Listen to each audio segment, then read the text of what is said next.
though. Last week we gave you the battleground states that we saw as in play. Today we're going to do the House rankings based on our power rankings and how we see things shaping up. Look, 86 days, anything can change. But today, this is the forecast that we're putting out there, all right? You need a majority of 218 to get control of the House, which Republicans have right now. We have 19 toss-ups. If you go back to 2022, we had a number of toss-ups that were higher than 19. Right now, it could change. Maybe less, maybe more, but 19 is what we're seeing on the board at the moment here. I'll advance it one time.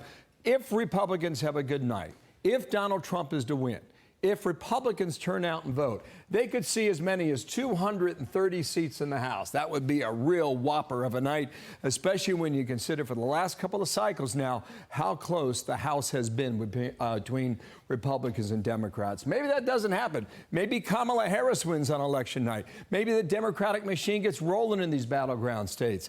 If that's the case, as of today, we see 224 out of 218 for Democrats on the map. Let me go forward once.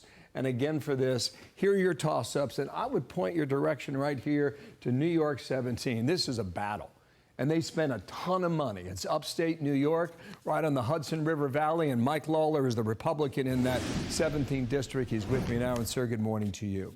Whether it's your district or the other battles that we're seeing right now, what decides this in 86 days, do you think? What are the issues? Well, the issues are straightforward. It's the cost of living and the economy under Joe Biden.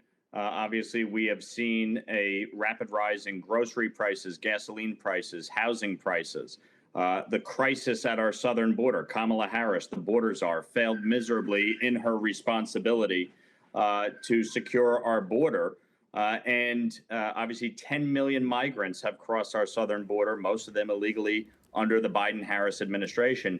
And then, of course, the international crises that we're dealing with, from the Russian invasion of Ukraine to the terrorist attack on Israel to the threats emanating in the Indo-Pacific from China, and obviously the greatest threat from Iran right now in the Middle East. Well, that's a big, long list now. Here's another one for you. Columbia University on the Upper West Side of New York City has already announced what it wants for its students.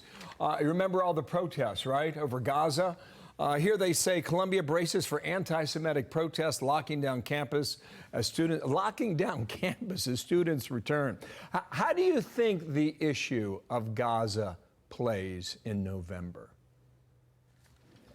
Well, you know, Bill, this is why we passed my bill, the Anti-Semitism Awareness Act, just a few months ago, overwhelmingly, 320 to 91 votes through the House. Chuck Schumer, the Democratic Senate Majority Leader from New York, who represents Columbia University, refusing to pass this bill through the Senate, even though it has overwhelming bipartisan support.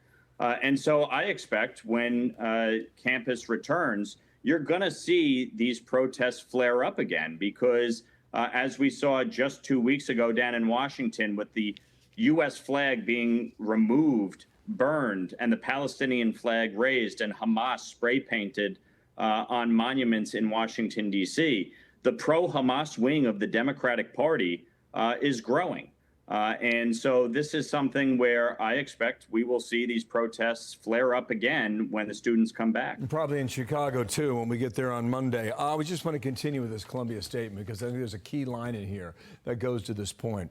This change is intended to keep our community safe, given reports of potential disruptions at Columbia and on college campuses across the country. We are particularly concerned about non-affiliates who may not have the best interests of the Columbia community in mind. How do you define non-affiliates, other than the fact that they aren't students at that school? Well, it's just amazing. You know, Bill, I went with Speaker Johnson just a few months ago at the height of these protests to Columbia University. We stood on the steps and called out these students for the abomination that they were committing with these anti-Semitic protests.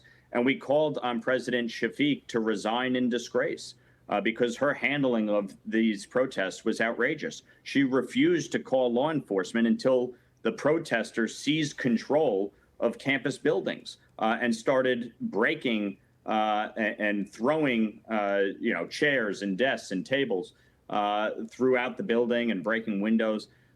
This type of conduct needs to be combated at every level. starting with Chuck Schumer passing the Anti-Semitism Awareness Act, requiring the Department of Education to act and to take on violations of Title VI.